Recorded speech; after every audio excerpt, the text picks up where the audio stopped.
Mielőtt belevágnánk, szeretnék kérni tőletek egy apróságot. Nagyon keményen dolgozom, hogy elérjem az 5000 feliratkozót, ez a mérföldkő igazán sokat jelent nekem. Kérlek, nyomjatok egy feliratkozás gombot. Bár ez csak egyetlen kattintás nektek, számomra hatalmas motivációt jelent a további videók készítéséhez. Hálásan köszönöm a támogatásotokat. Hargrave ház csillárai úgy szórták fényüket a bálteremre, mint megannyi szétszóródó uralkodói érme, aranyozva a debütáló lányok vállát, és megcsillan az ezüst tálcákon ringatózó pezsgős pohárban. A levegő hegedűk zúgása, sejmek susogása, és a festett legyezők mögött zajló száz beszélgetés halk moraja vibrált. Miss Celia Pemberton a keleti falhoz legközelebb eső harmadik oszlop mellett állt, azon a helyen, ahol már vagy 20 perce tartózkodott. Celia sosem rejtőzködött. Várt, ami egészen más mesterség, olyasmi, amit azokban a hónapokban tökére vitt, amíg Julian St. Clairrel, Ashcombe Markiával udvaroltak egymásnak. A tömegben úgy mozgott, mint akinek természetes a hatalma, mint akinek sosem tagadtak meg semmit. Magas, sötéthajú, szobrászművész által formált, szelídség iránt kevés érdeklődést mutató vonásokkal bíró Ashcombe figyelmet követelés nélkül is parancsolt. Megállt Lord Hargrave-val beszélgetni, bólintott Lady Beatrice felé, és mindeközben Celia figyelte, ahogy köztük a távolság apad és dagad, mint egy lélegző tüdő.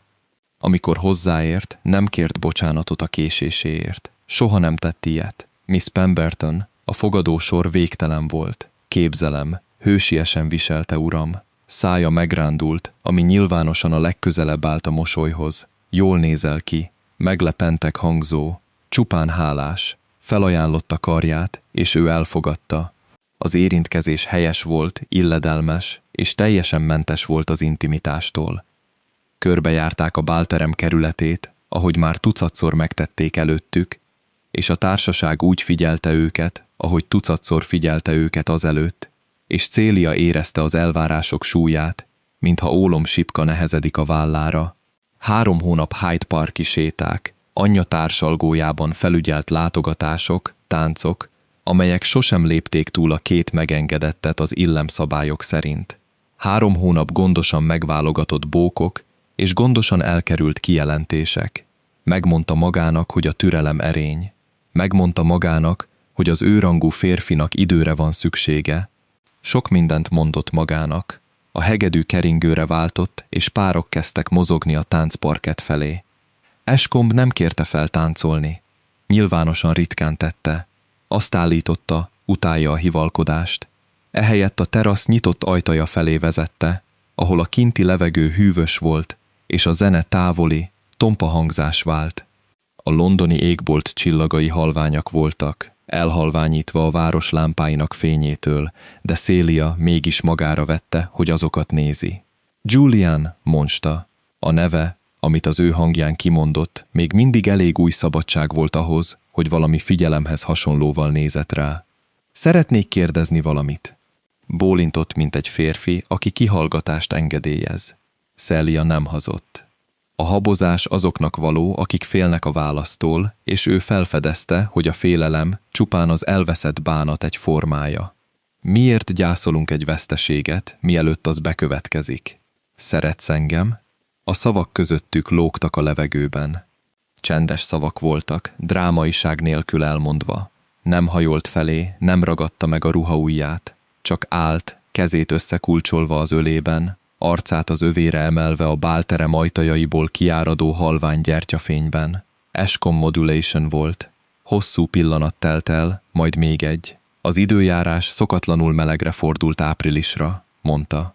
Azt hiszem, Lord Hargrave említette, hogy a tulipánok szenvednek tőle. Nem nézett rá, miközben beszélt. Tekintete valahová a vállán túlra siklott, a bálterem felé, a politikai ismerősök felé, akik hasznosak lehetnének egy parlamenti ambíciókkal rendelkező Markiának. A tulipánok, ismételte Celia. Valóban beszélnem kell Hargrave-val erről az este vége előtt. Engem mentsen meg, Miss Pemberton. Helyesen, illedelmesen meghajolt, és visszasétált a fénybe, a zenébe és a tömegbe. Celia a teraszon maradt. A csillagok égett tovább. közönösen és távolról. Valahol belül egy nő nevetett, magas és ragyogó. Egy pohár csengett. A keringő véget ért, és egy másik kezdődött. Nem sírt. A sírás olyan mély érzést igényelt volna, amit már nem birtokolt iránta. Ehelyett valami mélyen a mellkasában telepedett le, egy ajtó becsukódott, egy kulcs megfordult, egy zár véglegesen becsúszott, ami csak a szíve magánkamráiban visszhangzott. Megfelelő idő elteltével Célia visszatért a bálterembe. Arcán nyugalom, tartása kifogástalan volt. Elfogadott egy pohár limonádét egy elhaladó tálcáról, és egy beszélgetésbe kezdett Lady Mortonnal az Royal Academy előtt álló kiállításról. Amikor Ashcombe 20 perccel később a szoba túloldaláról ránézett, Célia röviden találkozott a tekintetével, és ugyanazt a udvarias mosolyt adta neki, amit mindenkinek adott. Nem vette észre a különbséget, de Célia érezte. 10:30-kor felmentést kért, fejfájásra hivatkozva. Az otthoni kocsiban anyja arról csevegett, hogy Lord Ashcombe mennyire figyelmes és mit jelenthet ez. Célia homlokát a hűvös üvegnek nyomta az ablakon, és nézte, ahogy London elmosódik az árnyékok és a lámpafény kavalkádjában. Egyszer megkérdezte tőle, szereti-e őt. Soha többé nem kérdezte meg. 3 héttel később Westmark gróf vidéki birtoka úgy terült el a Hampshire-i tájon, mint egy zöld-arany fali szőnyeg, sövényekkel és kanyargó patakokkal átszőve. Maga a ház egy tágas, palladian oszlopokból és borostyánnal fedett kőből álló édesség volt, és 40 vendég számára nyitották meg 2 hétre vadászat, kártyázás és a finom házassági tárgyalások céljából, amelyek a társasági szórakozásnak számítottak a körökben. Célia csütörtökön érkezett, bőröngyei szerény számúak, de kifogástalanul bepakolva. Ugyanazzal a nyugodt arckifejezéssel szállt le a kocsiról, amit a Hargrave bál éjszakája óta viselt. Kellemes, elérhetetlen és halványan elmerengő, mintha olyan zenét hallana, amit senki más nem hallhat. Anyja aggódott a meghívás miatt. Lord Ashcombe minden bizonnyal ott lesz. Nem szabad akarnak tűnnöd, de közönyösnek sem szabad mutatkoznod. A férfiak nem szeretik a közönyösséget. Célia biztosította anyját, hogy egyik sem lesz. Nem hazudott. Az első esti vacsora az asztal túlsó végére ültette Ashcombe-tól, egy földrajzi kényelem, amiért csendben megköszönte az ülésrendet rendező isteneknek. Könnyedén beszélgetett a jobb oldalán ülő idős báróval a vetésforgókról, és a bal oldalán ülő fiatal vikáriussal a metafizikai költőkről. Nevetett, amikor a vikárius egy okos megjegyzést tett Donnerról. Nem nézett az asztal feje felé. Ashcombe észrevette. Azért vette észre, mert mindig felé nézett. Nem nyilvánvalóan, nem követelőzően, hanem egy csendes, állandó tudatossággal, amit megszokott, mint ahogy az ember az óra csilingelését várja. A figyelme állandó, észrevétlen jelenlét volt. Ma este a hiánya egy húzat volt egy olyan szobában, ahol nem nyitottak ablakot. Gyakrabban nézett rá, mint kellett volna. Egyszerű szabású, halványkék selyemruhát viselt, és sötét haját túlzott díszítés nélkül rendezte. Nem ő volt a legszebb nő a szobában. Lady Priscilla Fane birtokolta ezt a címet arany fürtjeivel és ibolyaszínű szemeivel, de Célia birtokolt egy olyan minőséget, ami vonzotta a tekintetet és megtartotta. Valami a kezei csendjében, a beszédének mértékletes tempójában, az az érzés, hogy soha nem játszott. Vacsora után a társaság a zeneszobába vonult. Lady Priscillát a pianino lejátszására kérték. Ashcombe a kandalló közelében helyezkedett el, stratégiai helyről, ahonnan az egész szobát megfigyelhette anélkül, hogy bárkit is külön figyelne. Célia nem közelítette meg. Egy idősebb nő mellé ült, akit nem ismert fel, és zenét hallgatott, minden elégedettség látszatával. Csak a következő délután tudott vele közvetlenül beszélni. Egyedül sétált a rózsakertben, egy könyvvel a karja alatt, amikor a Kavicsos úton elkapta. Miss Pemberton fejleszti magát irodalommal? Aliga, uram. Egy teljesen fecsérelhető regény. Nem gondoltam volna, hogy regényeket olvas. Soha nem kérdezte meg. A válasz nem volt éles. A hangja tökéletesen kellemes volt, de egy jól célzott darts pontosságával landolt. Ashcombe érezte a szúrást. Elhanyagoltam a figyelmességét, mondta. Ez a múlt hét a parlamenti ügyekkel telt. Nem kell magyarázkodnia nekem.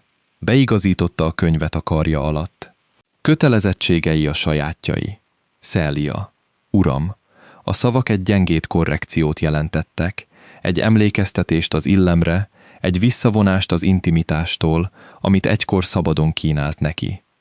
Éppen a szökőkút mellé készültem ülni. A fény kedvező az olvasáshoz. Nem hívta meg, hogy csatlakozzon hozzá. Lassan, nem sietve elindult, és ő nézte, ahogy megy, egy olyan érzelemmel, amit nem tudott azonnal megnevezni. Később este nevezte meg, amikor az ágya ablakánál állva nézett ki a sötét pázsitra. Irritáció, ennyi az egész. Irritált a figyelmének visszavonása, mint bármelyik ember. Nem jelentett semmi mélyebbet, nem tehetett. De a következő délután, amikor látta, hogy a teraszon ül egy férfival, akit nem ismert, egy körülbelül 30 éves, szemüveges és komoly kifejezésű férfival, aki nyilvánvaló érdeklődéssel hajolt felé, Ashcombe teljesen mást érzett, valamit, aminek fogai voltak. Ki beszél Miss Pembertonnal? Kérdezte Lady Westmarktól, a hangját tétován tartva. Mr. Thorne, egy bizonyos hírnévvel rendelkező tudós. Férjem görög kéziratait katalogizálja. Teljesen alkalmatlan természetesen. Nincs vagyona, de csodálatosan okos. Úgy tűnik, teljesen el van ragadtatva tőle. Ashcombe nem válaszolt. Látta, ahogy Celia nevet valamin, amit Mr. Thorne mondott, arca valódi mulatságtól ragyog, és hirtelen, émeítő tisztasággal realizálta, hogy hetek óta nem nevetett így az ő jelenlétében. Talán, gondolta, soha nem is nevetett így az ő jelenlétében. Lady Kirkwood a buli 5. napján érkezett Westmark House-ba, érkezését a kavicson recsenő kocsikerekek és a társalgó hőmérsékletének érzékelhető csökkenése jelezte. Ashcombe anyai nagynénje volt, saját jogán grófné, és egy olyan nő, akinek véleménye olyan hatékonyan száríthatta ki a hírnevet, mint ahogy egy késői fagy elpusztítja a tavaszi virágokat. Érkezése után órákon belül megkezdődtek a suttogások. Lady Kirkwood azért jött, hogy értékelje Miss Pembertont. Lady Kirkwood híreket hallott, hogy unokaöccse ajánlattételen van. Lady Kirkwood nem hagyta jóvá. Celia a szürke délutánon kapta meg a teára szóló meghívást Lady Kirkwoodtól, amikor az ég alacsonyan volt, és a szél az eső szagát hozta. Különös gondossággal öltözött, egy galamb szürke muszlin ruhát viselt, nagymamája gyöngy fülbevalóját, haját egyszerű eleganciával rendezte. Nem fegyverkezett fel csatára. Egyszerűen megtagadta, hogy célpontként jelenjen meg. A özvegy a kis délelőtti szobát foglalta el az alkalomra. Egy magas támlájú székben ült, mint egy királynő egy kisebb trónon. Ezüst haja egy fekete csipke sapka alatt volt felkötve, szemei élesek, mint a téli dér. Miss Pemberton, üljön. Celia leült. Nem mosolygott. Nem kínált üres udvariaskodásokat. Kezeit az ölében hajtotta, és várt. Értem, hogy unokaöcsém különös figyelmet szentel önnek. Lady Kirkwood csontos pontossággal öntötte a teát. Bevallom, meglepődtem. Családja állása szerény. Apja báró, azt hiszem. Egy lovag hölgyem. Sir William Pemberton. A kitüntetést a diplomáciai testületben végzett szolgálatáért kapta. Egy lovag, még csak báró sem. Lady Kirkwood mosolya penge vékony volt. És az anyai ágon? A Derbyshire Parkerek. Nagyapám lelkész volt. Egy lelkész, milyen érdem.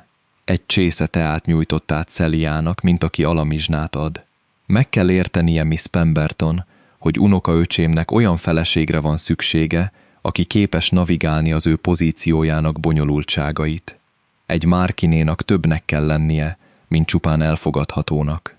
Biztosan vannak kapcsolatai, vagyona és megértése arról, hogyan kell kezelni egy nagy házat és egy még nagyobb nevet. Celia kortyintott egyet a teájából. Tökéletesen volt főzve.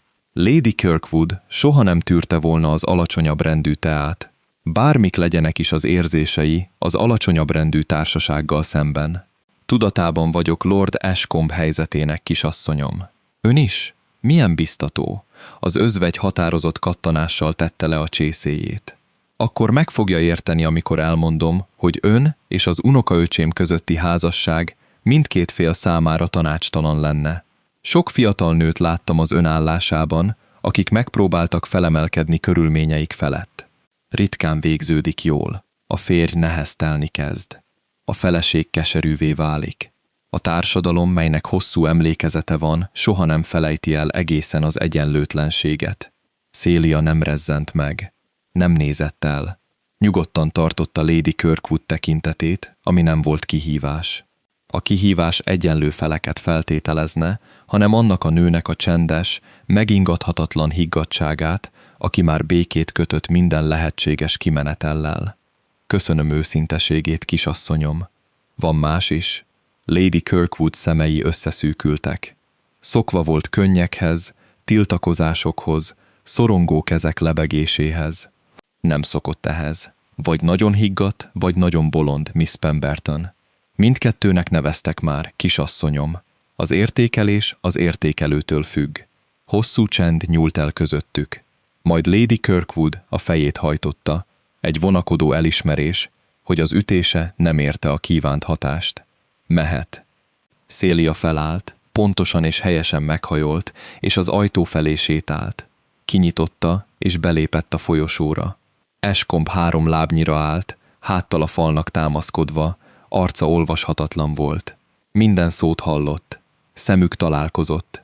Celia valamit látott megvillanni az arcán, talán bűntudatot vagy a szégyen kezdetét.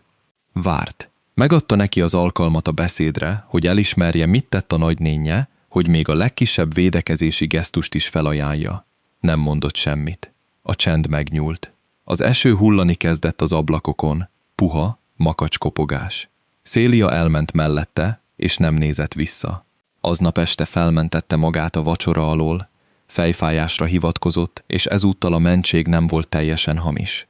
Az ablaknál ült a hálószobájában, és nézte az esőt, ahogy átsöpör a sötétedő kerteken, és érezte, ahogy Julian iránti utolsó halvány parázs, amit hordozott, elment a csatornába és kihűlt. Sir William Hayward a parti 7. napján érkezett a Westmark House-ba, és érkezése finom és mélyreható módon is megváltoztatta a társadalmi tájképet. Jelentős vagyonú báró volt. Késő apja a hajózásban tett szert rengeteg pénzre, mielőtt megvásárolta volna egy vidéki birtokot és hozzá egy címet. És egyszerűen jóképű volt. Homokos haj, meleg barna szemek, egy mosoly, ami arra utalt, hogy soha nem kellett mesterséges bájt gyártania. Fontosabb, hogy kedves volt. Igazán, öntudatlanul kedves, az a fajta kedvesség, ami nem számított visszatérülést. Azonnal és egyértelműen érdeklődést mutatott Miss Celia Pemberton iránt. 2 napon belül elintézte, hogy reggelizzen mellette, partnerként szerepelt egy whist játékban, és kikérte a véleményét egy cseri kancáról, amit fontolgatott megvásárolni. Celia örömmel fogadta a figyelmét, nem a lihegő, szorongó örömmel egy olyan nő részéről, aki reménykedett egy jó házasságban, hanem a kellemes társaság csendes élvezetével. Ashcombe távolról figyelte ezt a fejleményt, ami nap mint nap csökkent, legjobb szándéka ellenére. A Hayward hibáit katalogizálta. A címe megvásárolt volt. A modora túl bizalmas volt. A nevetése túl hangos volt, mintha egy soha össze nem hívandó bizottság számára állított volna össze egy dossziét. A 8. délutánon a társaság a déli gyepen tartott kerti ebédet. Hosszú asztalokat fehér abrosszal borítottak be, és üvegházi virágokkal díszítettek. Az ég hibátlan kék volt, és a levegőben az újonnan vágott fű és a virágzó levendula illata terjengett. Celia Sir William mellett ült. Élénken beszélgettek valamiről, villájával gesztikulált, ő pedig közelebb hajolt, hogy hallgasson, és Ashcombe 3 asztallal távolabb szükségtelenül szorongatta a boros poharát. Amikor az étkezés véget ért, és a vendégek szétoszlottak a gyepen, Ashcombe céltudatosan mozdult. A dísztó közelében, ahol a kacsák megfigyeléséhez állt meg, elkapta Celiát. Miss Pemberton, egy szó. Ő pedig megfordult. Az arckifejezése udvarias, várakozó, és teljesen mentes volt attól a melegségről, amit Hayward iránt mutatott. Természetesen, uram. Ön bátorította Sir William figyelmét. Ez nem volt kérdés. Célia szemöldöke egy kicsit megemelkedett. Sir William társaságát élveztem. Van különbség. Ne játsszon velem. A férfi úgy lóg utánad, mint egy spániel, és ön ezt megengedi. Nem tudtam, hogy szükségem van az ön engedélyére, hogy beszélgessek egy házi buli vendégével. Ashcombe közelebb lépett. A hangja lecsökkent, feszült egy érzelemtől, amit nem volt hajlandó megnevezni. Ön ezt azért teszi, hogy provokáljon. Célia hosszú pillanatig nézte. A szellő megmozgatta a kalapja szalagjait. A kacsák halkan kurrogtak a tavon. Uram, mondta, és a hangja gyengéd volt azon a módon, ahogy a téli napfény gyengéd, fényes, de melegség nélkül. Teljesen félreérti a helyzetet. Nem teszek semmit önnek. Egyszerűen már nem teszek semmit önnek. Az uram, folytatta, egykor nagy fontossággal bírt az ön véleménye rólam. A magatartásomat ehhez igazítottam. Az ön jóváhagyására, figyelmére, elismerésére vártam. Már nem teszem. Ez nem stratégia, ez nem büntetés. Egyszerűen egy választás, amit meghoztam. Megállt, és valami megvillant a szemében. Nem harag, nem fájdalom, hanem távoli, szinte klinikai szomorúság. 3 hónapja volt eldönteni, mennyit ér ön nekem. A Hargrave bál éjszakáján egyértelművé tette a pozícióját. Elfogadtam. Javaslom, hogy ön is tegye meg. Elment, alakja eltűnt a napos gyepen, és Ashcombe mozdulatlanul állt a tó mellett. A kacsák elhallgattak. A többi vendég nevetése áradt át a füvön, könnyű és értelmetlen. Úgy érezte, mintha a lába alatt megmozdult volna a föld, mintha valami belső építmény, amire mindig is támaszkodott, megrepett volna. Élete során soha nem volt még ilyen hatékonyan elutasítva. Élete során soha nem akart senkit ennyire. Az elkövetkező napok a kontrollált gyötrelem gyakorlatát jelentették.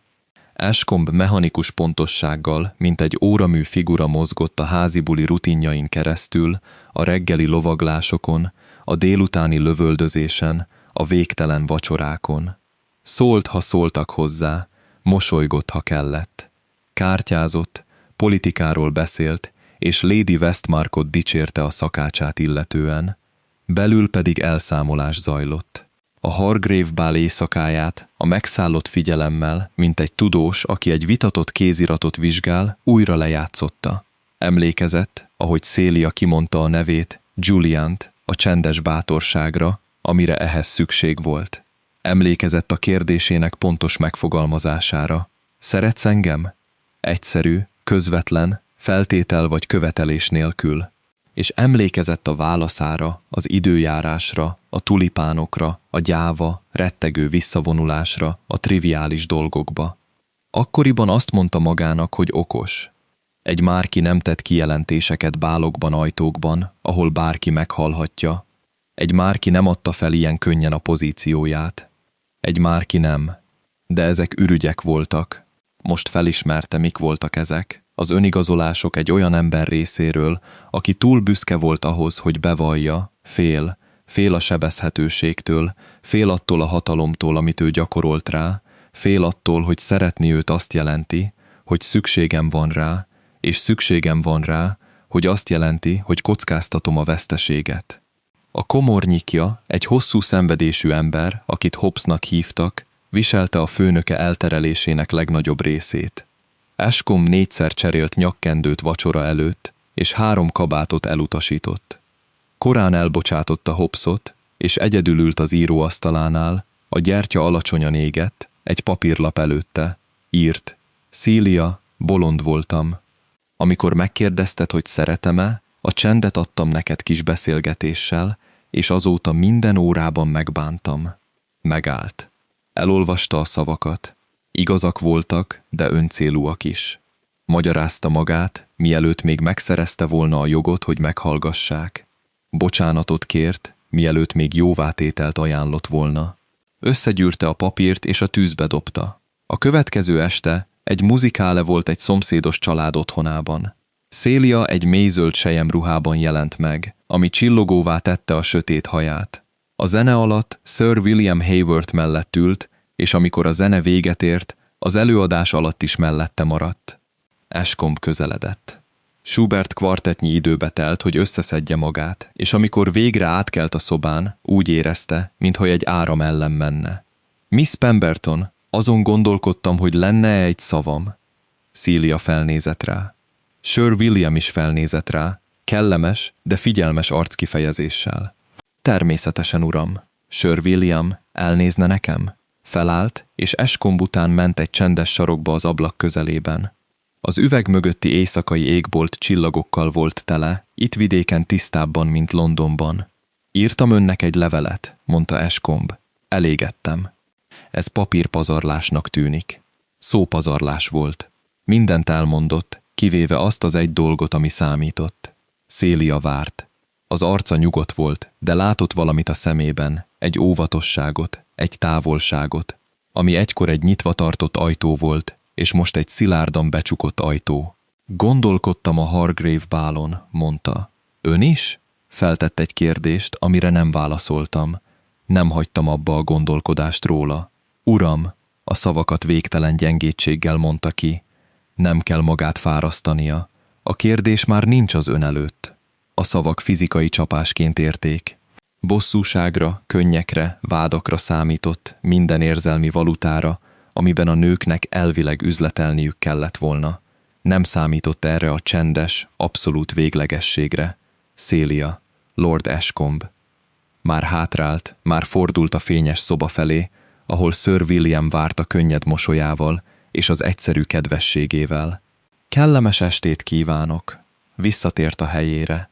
Sir William mondott valamit, amitől Celia nevetett. Az a nevetés, amit soha nem érdemelt meg tőle, és Ashcombe egyedül állt az alcóvékban, nézve a nőt, akit elvesztett, ahogy megvilágít egy szobát, amiben már nem volt joga lakni.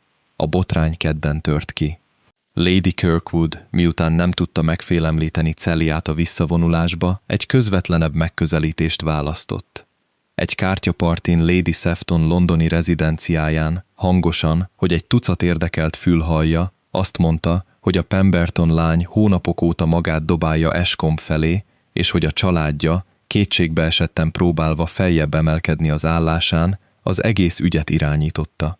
Szerda reggelre a megjegyzés úgy terjedt el a londoni társalgókban, mint a tinta a vízen. Ismételték, feldíszítették, és végül egy olyan narratívává kristályosodott, amely Celiát egy agyafúrt szerencsevadásznak, családját pedig a legvulgarabb társadalmi mászókak festette le.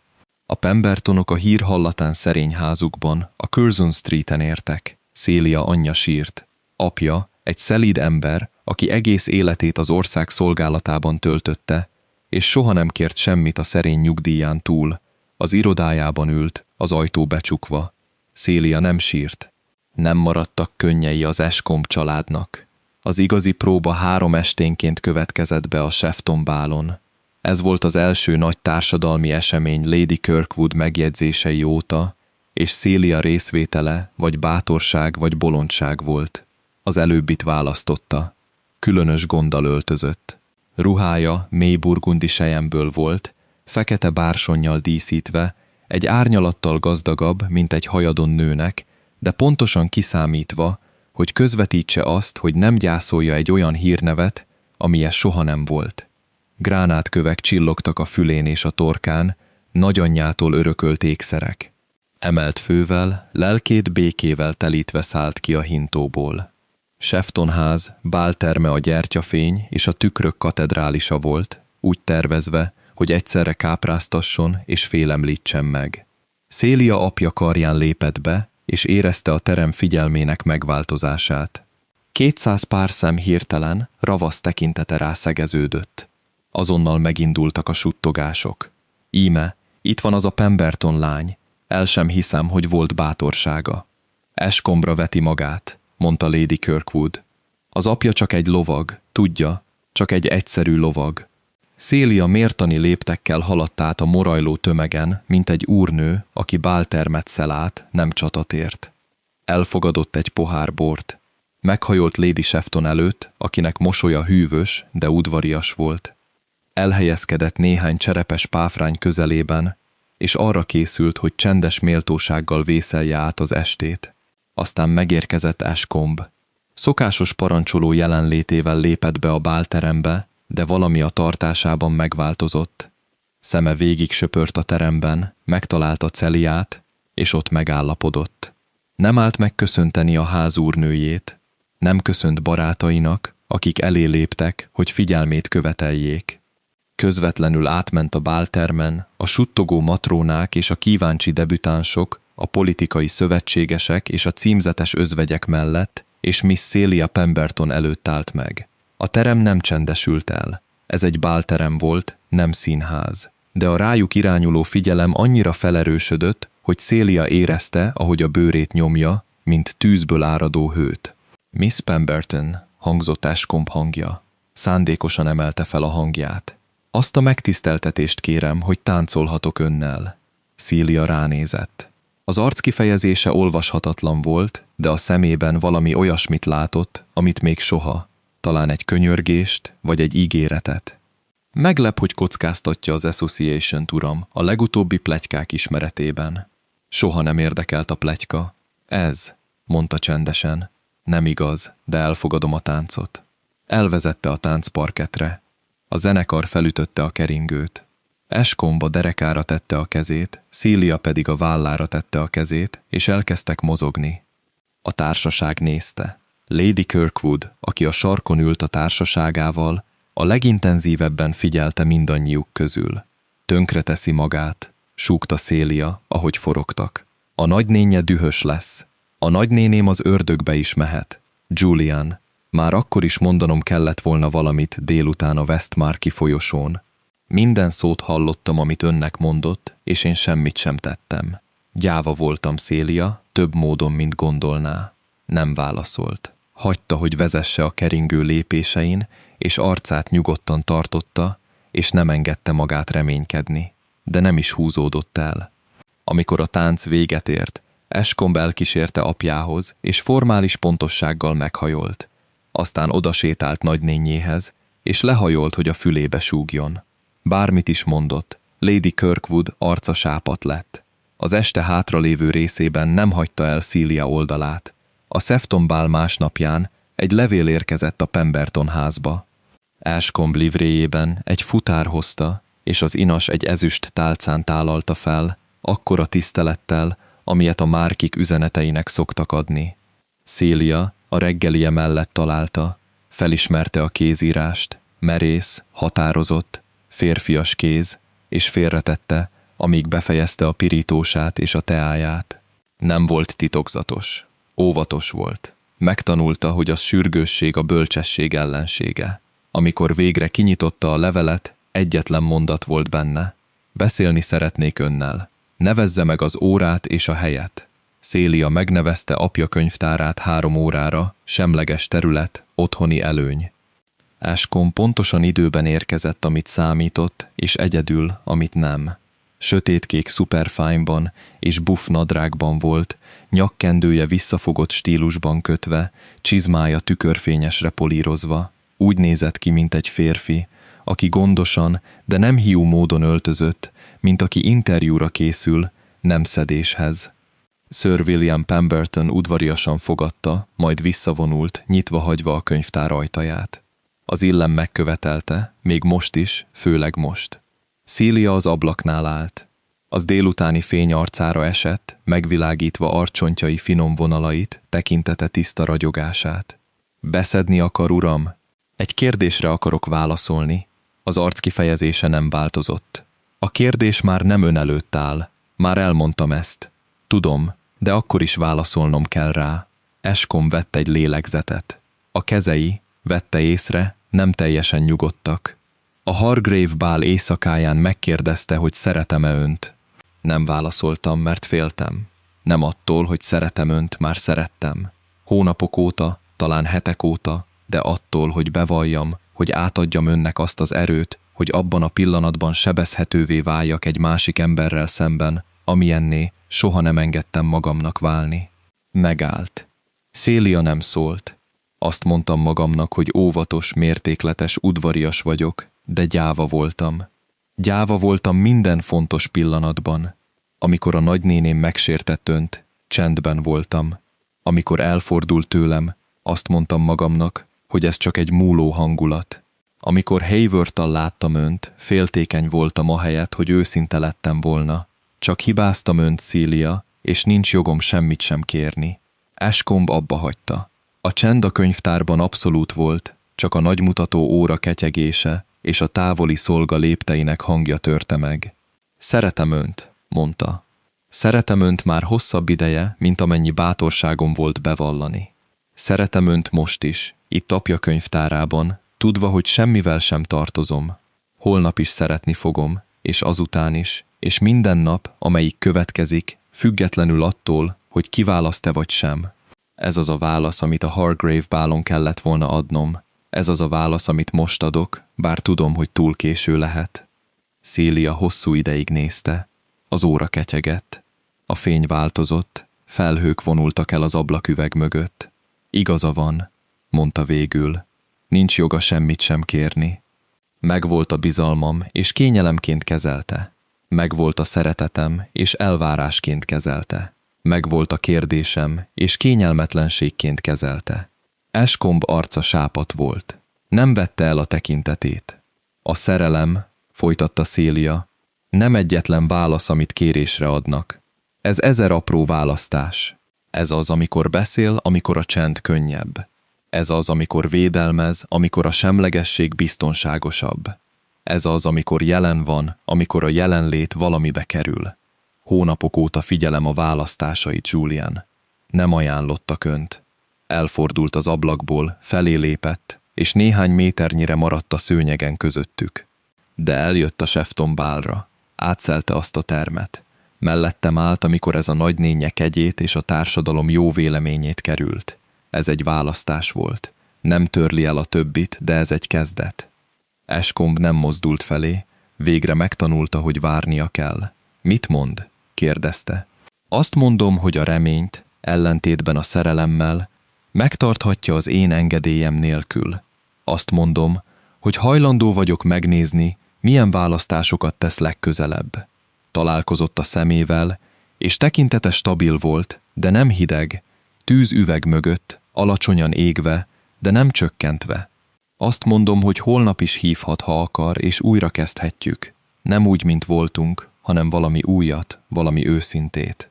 Ashcombe lehajtotta a fejét. Amikor felemelte, a szemében olyan érzelem csillogott, amit nem próbált elrejteni.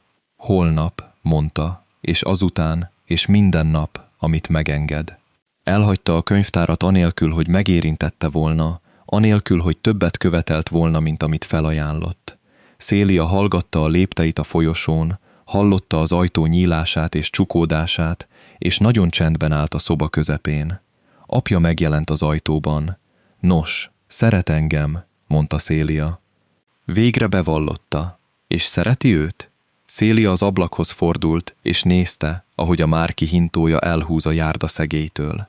A délutáni nap megcsillant az ajtón lévő Ashcombe címeren, egyszer felragyogott, mielőtt a jármű megfordult a sarkon és eltűnt. Igen, mondta csendesen. De megtanultam, hogy a szerelem nem elég. Jellemre van szükség. Következetességre van szükség. Az idő majd megmondja, hogy rendelkezik-e bármelyikkel. Nem sírt megkönnyebbülten, és nem esett apja karjaiba, és nem engedte meg magának az előre haladott ünneplés luxusát. Julian St. Clair már korábban is csalódást okozott neki. Még nem volt kész bízni az átalakulásában, de kinyitotta az ajtót, megadta neki a lehetőséget, hogy bebizonyítsa magát, és ahogy az ablaknál állt, nézve az üres utcát, ahol a kocsija volt, megengedett magának a legkisebb reményt, nem lángot, hanem szikrát. Végül is ez egy kezdet volt. 6 hónappal később a Morning Postban bejelentették Celia Pemberton és Julian St. Clair Ashcombe márkiának eljegyzését. Lady Kirkwood nem vett részt az esküvőn, de az ő távolmaradását senki sem vette észre, akinek számított volna. Sir William Hayward egy szépen kötött Don verses kötetet küldött nászajándékba, és boldogan táncolt az ünnepségen. Celia nem kérdezte meg férjét, hogy szereti-e őt az esküvő napján. Nem kellett. A férfi maga mondta el neki, magától, és azután minden reggel így tett. Nem azért, mert ő követelte, hanem mert megtanulta, hogy a kimondatlan szerelem az át nem adott szerelem, és már túl sokáig töltött csendben. A kérdés, amit egyszer feltett, és soha többé nem ismételt meg, idővel magánemlékké vált, az a pillanat, amikor bezárta az ajtót, és az a pillanat, amikor Eskom kiérdemelte a jogot, hogy kinyissa. De soha nem felejtette el, hogy az elfordulás ereje volt az erő, hogy többet követeljen. És Eskom soha nem felejtette el, hogy Szília csendje, miután egyszer megadta, a legfélelmetesebb hang volt, amit valaha hallott. Köszönöm, hogy végighallgattatok. Igazán nagyra értékelem minden egyes percet, amit velem töltöttetek. Jelenleg az első 5000 feliratkozó eléréséért küzdünk. Ha a mai történet csak egy kicsit is megérintett titeket, támogassatok egy feliratkozással. Minden egyes feliratkozás óriási motiváció számomra, hogy tovább írjak, és még több értékes történetet hozzak el nektek. Viszlát, és találkozunk a következő videóban.